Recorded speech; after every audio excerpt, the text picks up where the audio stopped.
Olá, bem-vindos, bem-vindas a esse jueves muito especial. Estamos em Semana Santa, é Páscoa, significa liberdade, significa o passo de uma esclavitud marcada a uma liberdade gloriosa. Tudo isso através de Jesus Cristo.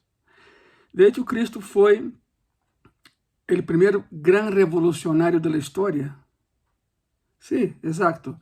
Se tu te pones a pensar, vê que esse homem enfrentou solo a dois impérios, o Império Romano e ao Império Judío, com seu pensamento centrado no Messias que todavia esperam. Sabemos que o Messias já vino e que regressará por nós, mas eles sigam esperando a esse Messias. Cristo foi tão revolucionário que cambiou a dinâmica religiosa em Israel e podemos dizer também que em todo o mundo. Por exemplo, cambiou a cerimônia da Páscoa judía em lo que hoje se conhece como a Santa Cena del Senhor. E nessa última vez que se sentou com seus discípulos em uma Páscoa judía, transformou a cerimônia. De hecho, nesse jueves Santo, onde Cristo se sentou a tomar a Santa Cena com seus discípulos, e aí Judas saiu a traicioná-lo, já sabemos toda a história, verdade? Há 5 aspectos dessa última Páscoa. Coloquemos assim, 5 aspectos da última Páscoa. Por lo tanto, me estás vendo reunido com tu grupo pequeno de graça e paz. É hora de anotar, com tu pluma, quaderno. Essa é a lição dessa semana para grupos pequenos. E se la vou dar a toda a igreja, a todos aqueles que nos estão vendo. Põe tu Bíblia aí a tu lado, com tu quaderno, com tu pluma, com tu grupo pequeno, ou solo onde tu estés, ou com tu família. Não é uma predicação mais, é a predicação de Semana Santa, porque o que passou há 2000 anos nesse aposento alto marca a pauta para todos os demais que vino a posteriori. Ok, 5 aspectos da última Páscoa. Primeiro, temos a preparação da última Páscoa. Vamos estar em Mateus, por favor. Mateus 26, versículo 17. A palavra diz assim: no primeiro dia da festa de los panes sin levadura, vinieron os discípulos a Jesús, dizendo-lhe: ¿Dónde queres que preparemos para que comas la Pascua? ¿Por qué la pregunta? Bueno, porque 4 días antes de la fiesta de la Pascua, las familias debiam selecionar um cordeiro sem defeito para sacrifício. Havia sido assim em el Éxodo, acuérdate. Se reuniram 4 ou 5 famílias, entre elas escolheram o melhor cordeiro para ser sacrificado e comido nessa noite de salida do cautiverio hacia a liberdade. E essa tradição sigue. Se reúnem famílias. Era muito comum, uma semana antes se preparava todo já, onde passaremos a Páscoa, onde celebraremos a Páscoa, qual a família que dará o cordeiro. Bueno, eram preparativos para a Páscoa. E devido a que muitos visitantes iam a Jerusalém para as festas, era muito comum que os moradores da cidade rentaran habitações para a cena pascual. Era muito comum rentar espaços para que as pessoas pudessem estar todas aí celebrando o Pesach, a Páscoa judía. Por isso a pergunta: ¿dónde queres que preparemos a cena de la Páscoa? Mateus 26, versículos 18 e 19. E ele dijo: Id a la ciudad a certo hombre y decidle: el maestro dice, mi tiempo está cerca. En tu casa celebraré la Pascua con mis discípulos. E os discípulos disseram como Jesus les mandou e prepararam a Páscoa. Obedeceram. Havia que realizar muitos preparativos. Muitos. Depois de sacrificar o cordeiro en el templo, porque tinha que ser allá. De hecho, eram miles e miles e miles de cordeiros sendo sacrificados por horas e horas e horas. Tinha que ser no templo. Então, lo agarravam já morto, por supuesto, lo cocinavam e se preparavam então os outros elementos de la cena. Hace una semana lo vimos, ¿te acuerdas de eso? Yo le mostré la que hará ser de Pesaj, o sea, el plato, digamos así, de lo que se comía, que se come en la Pascua judía. Todo eso se preparaba de antemano. Pan sin levadura, vino sin fermentación y un plato con hierbas amargas. Esa preparación estaba a cargo de uno de los discípulos y la tarea de preparar el lugar estaba a cargo de un servo del dueño del lugar. En Lucas capítulo 22, versículo 10, Jesús les dice que busca un hombre cargando agua en el mercado. Es un pasaje paralelo a ese que estamos leyendo hoy. Sabemos que Pedro y Juan estaban a cargo de encontrar a ese hombre. ¿Por qué muy específico un hombre cargando agua en el mercado? Era una señal, porque los hombres no cargaban agua, las mujeres lo hacían. ¿Y por qué ese hombre estaba cargando agua? Bueno, era una señal de que sígame a mí, yo soy el que el Señor mandó preparar el lugar. Era una señal para que los discípulos supieran quién era ese hombre. Esa fue la preparación de la última Pascua. Los preparativos para la última Pascua. Punto número 2. La comida de la Pascua. La comida de la Pascua. Mateo 26, versículo 20. Cuando llegó la noche, se sentó a la mesa con los 12. Hago un paréntesis. Hablar de la comida de la Pascua judía es tomar horas y horas y horas, porque así es muy complejo, pero también es muy dinámico. Y no tenemos todo ese tiempo, no quiero enfocarme nada más en eso, en la comida de la Pascua y en ese sermón de esta noche. Entonces, vamos a enfocarnos en lo que es, en lo que nos interesa, ¿verdad? Cuando llegó la noche, se sentó a la mesa con los 12. Después de las 6 de la tarde se sentaron a comer. Bueno, se reclinaron porque no habían sillas, ¿verdad? Sabemos que no habían sillas. El mundo judío no usaba sillas. La expresión en griego para se sentó es anakemai. Anakemai significa justamente eso. Se reclinaron para comer. No se sentaron. El original dice anakemai. Se recargaron a un costado para comer. Se lavaban las manos y se mojaba la hierba amarga en una sustancia llamada charoset. El charoset era una salsa muy agria. Se pasaba la copa mientras el cabeza de la familia explicaba qué estaban haciendo. Es muy curioso. El aposento alto era la casa de Marcos. Ahí se reunió. La mesa para que comieran ahí no era una mesa como Da Vinci la pintó, lineal, una mesa así, con todos ahí, Cristo en el medio. Perdón. La mesa no era esa. La mesa que se usaba era una mesa en forma de U, era una herradura, siendo que el anfitrión, el dueño del lugar, el que repartía la comida y repartía el pan, se sentaba en una extremidad, frente a la puerta donde entraban los sirvientes para colocar la comida. De ahí él controlaba todo el ambiente.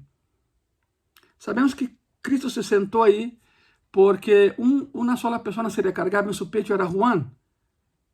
Porque no había nadie del otro lado, él estaba al final de la mesa. La mesa empezaba aquí, hacía eso hasta allá. ¿Sí me entiende, verdad? Claro. Entonces, la puerta enfrente a Cristo, Cristo enfrente a la puerta para controlar. ¿Por qué Cristo se sienta ahí y no el dueño de la casa? ¿Por qué Cristo reparte el pan y no el dueño de la casa?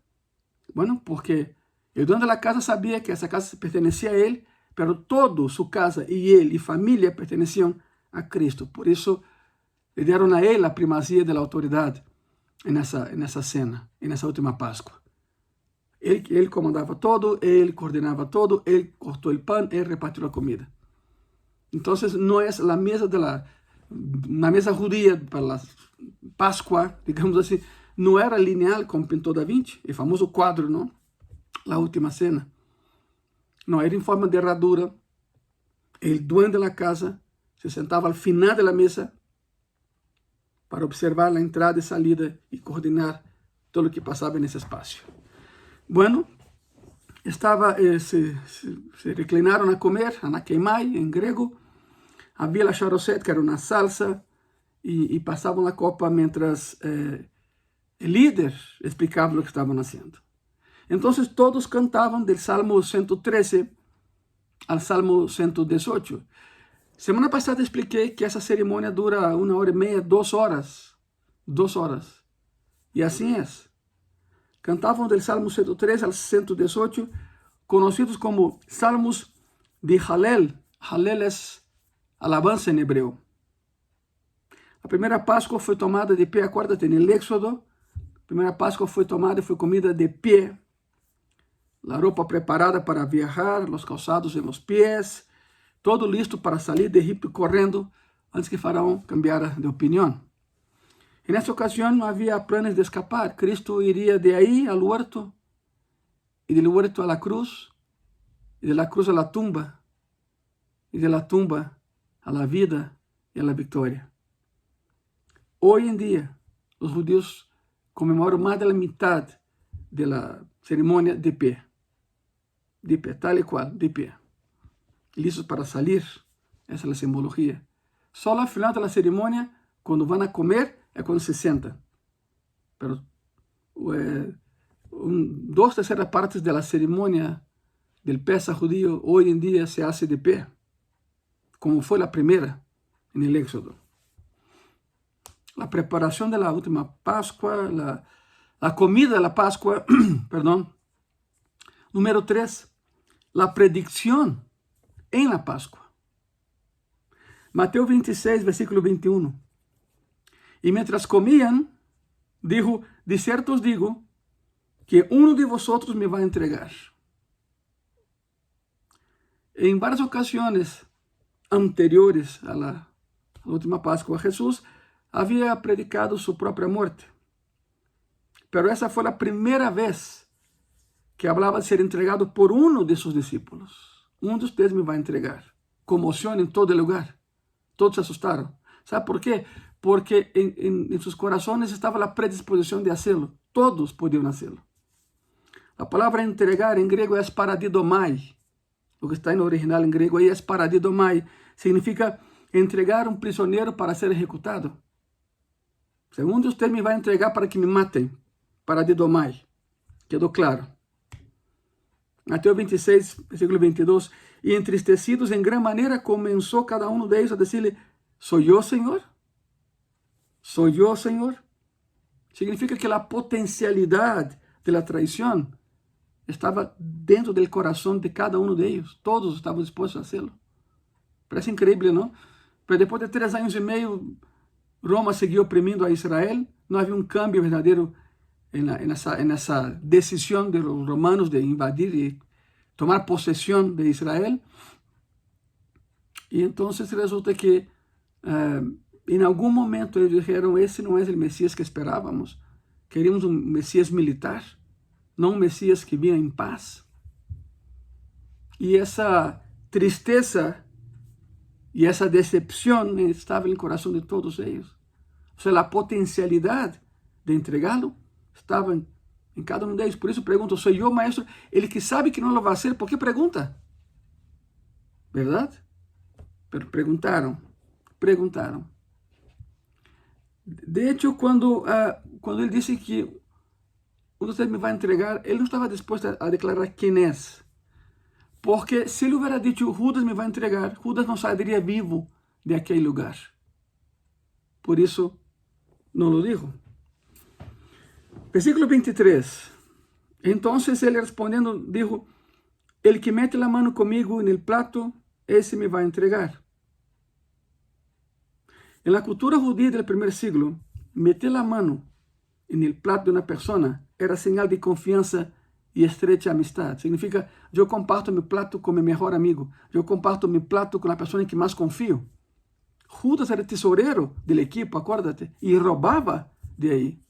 La pregunta es, ¿acaso Cristo no sabía? Claro que sabía, Él sabe todo. Él sabe todo. Pero como saben, como siempre he dicho en Gracia y Paz, tenemos a un Dios de primera y es un Dios de segundas oportunidades. Él siempre nos da segundas oportunidades, porque nos ama. Porque nos ama. Cristo dijo, mira, el que sopea conmigo, el que mete la mano en mi plato, ese me va a entregar. Mateo 26, 24. A la verdad, el Hijo del Hombre va, según está escrito de él, mas hay de aquele homem, porque en el Hijo del Hombre es entregado. Bueno ele fuera a ese hombre no haber nacido. Sendo Judas el tesorero del grupo, contava com o apoio de todos aí. Agora, lo mais curioso é isso. Ele dijo, el que comparte mi plato comigo me vai entregar, e Judas comparte el plato. Como os demás não reaccionaram? Há uma explicação.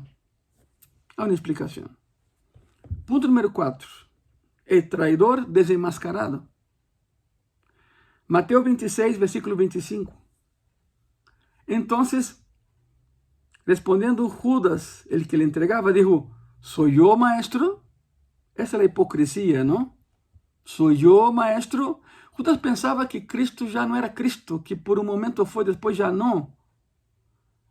Esse pensamento arminiano.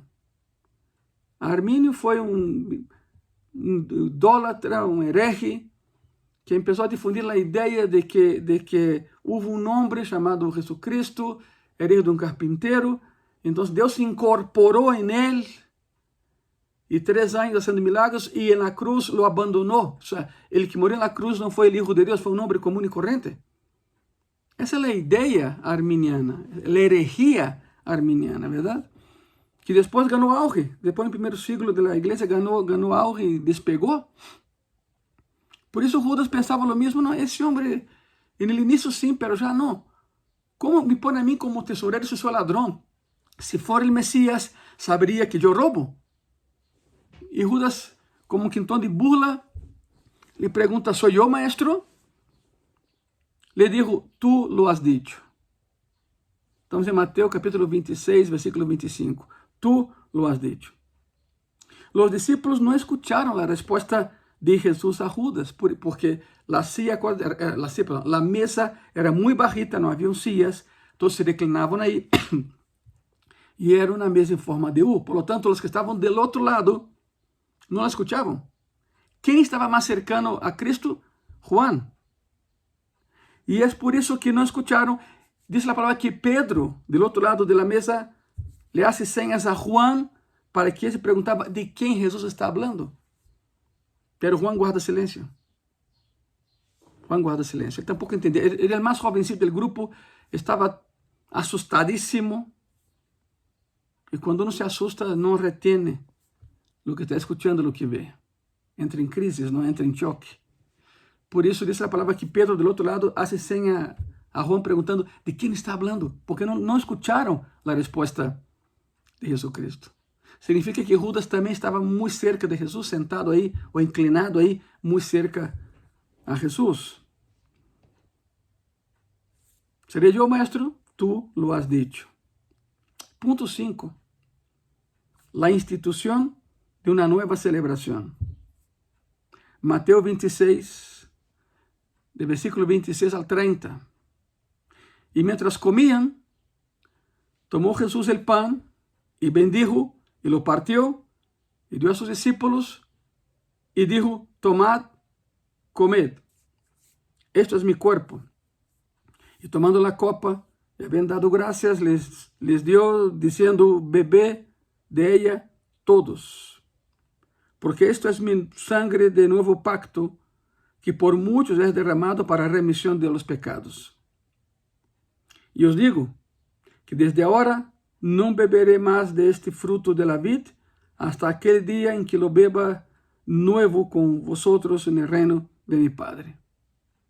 Y cuando hubieron cantado el himno, salieron al monte de los olivos. Salmo 118, terminando la ceremonia, salieron al monte de los olivos. Juan instituyó un recordatorio de su muerte, no un ritual que implica una repetición perpetua del sacrificio de su cuerpo. Llegó un momento en que Cristo dijo, lo que tienes que hacer, Judas, lo que tienes que hacer, hazlo rápido. En un pasaje paralelo se menciona ese pasaje, no se menciona ese evento. Dijo a Judas, lo que tengas que hacer, hazlo y hazlo rápido. ¿Por qué los demás no se asustaron cuando Judas salió del lugar? Bueno, porque como Judas era el tesorero del grupo, puede ser que salió a comprar algo que faltaba en ese momento y salió a comprar, pero lo que no sabíamos es que él salió de ahí para entregar a Cristo y jamás regresó al grupo. Él decidió hacerlo. não foi usado por Deus. Não. Ele decidiu em seu coração fazê-lo. Desde o início estava decidido a fazê-lo. Pero Jesus dá um recordatório, não uma cerimônia que se tem que repetir a cada ano. Era um recordatório. Todo o pacto era sellado com derramamento de sangue. Essa noite marcou o fim de uma era. Foi a última Páscoa sancionada por Deus, a última.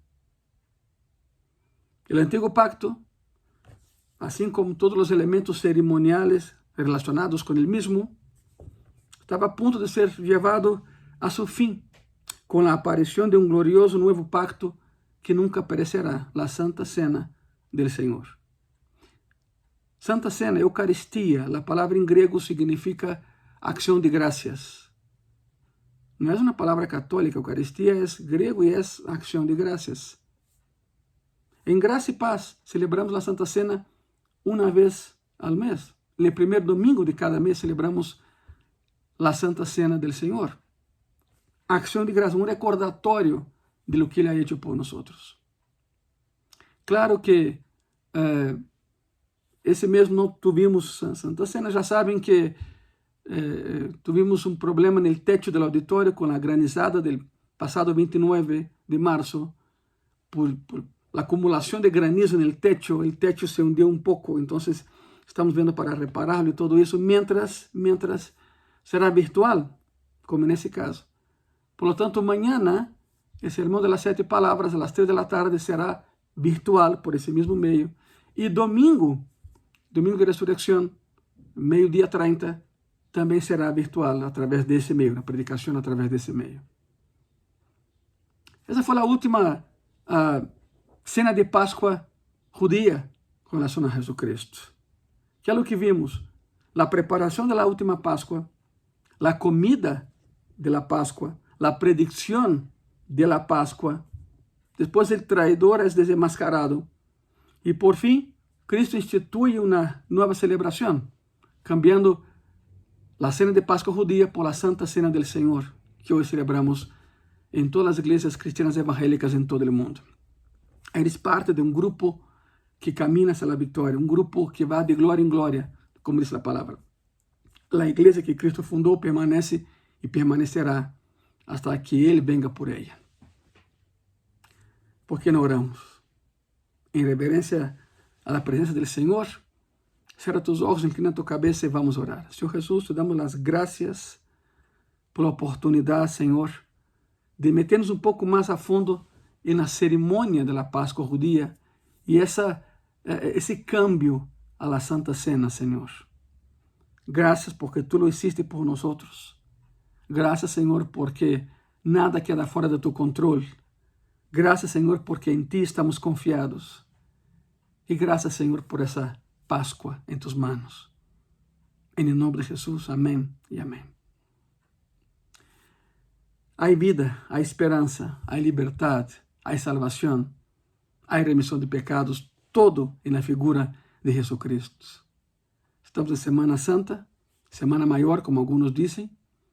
Hoje celebramos a Páscoa, tal e como é, a última cena pascual de Cristo e a primeira Santa Cena que Ele instituiu. Mañana, viernes, já sabe, Viernes Santo, às 3 da tarde, teremos outro encontro aqui, virtualmente, para o sermão das 7 palavras. E domingo de ressurreição, 12:30, meio-dia, 30 minutos da tarde, por supuesto, domingo de ressurreição, o sermão hermoso da ressurreição de Cristo. Muitas graças e les mantendremos informados sobre a recuperação ou restauração do teto de nosso auditório para que pronto podamos reunirnos allá de maneira presencial uma vez mais. Mientras, síguenos aqui, por favor. Que Deus te bendiga. Feliz Páscoa. Amém.